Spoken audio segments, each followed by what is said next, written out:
জন্ম না হইতো, বাংলাদেশ যদি স্বাধীন না হতো, তাহলে হয়তো মেজর থেকে লেফটেন্যান্ট কর্নেল হয়ে রিটায়ার করে বাড়িতে চলে যেতে হইতো। যদি এই বাংলাদেশ না হইতো, তাহলে তার স্ত্রী বাংলাদেশে প্রধান রাজনৈতিক একটি দলের নেতৃত্ব দিলেন, দেশের 2-3 বার প্রধানমন্ত্রী হলেন।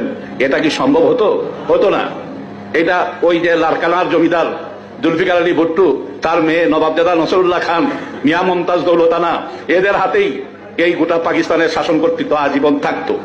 এই বাংলাদেশকে 24টি বছর উনি কারাগারে আর বাইরে, রেলে আর জেলে কাটিয়ে বাংলাদেশকে স্বাধীন করেছেন। তার পুরস্কার হলো যে আমাদের পিতা ইব্রাহিম, এখানে মানুষকে ধোঁকা দেওয়ার কি পরিমাণ কৌশল। অবশ্যই মুসলিম মিল্লাতের পিতা ইব্রাহিম আলাইহিস সালাম, কিন্তু প্রত্যেক জাতি, প্রত্যেক কওম, প্রত্যেক গোষ্ঠীর একজন পিতা থাকে। যেই হোক, যে একজন মুরব্বী, তাকে পিতা সমতুল্য সবাই মর্যাদা করে। তারা যখন পাকিস্তানের যিনি জাতির পিতা ছিলেন মোহাম্মদ আলী জিন্নাহ, সেই মোহাম্মদ আলী জিন্নাহকে অনেকেই মনে করেন তিনি শিয়া মুসলিম ছিলেন। পাকিস্তানে এত বড় বড় আলেম দুইজন সেই ছিলেন, কেউ তো উনাকে জাতির পিতা নয় এই কথা বলে নাই, চ্যালেঞ্জও করে নাই।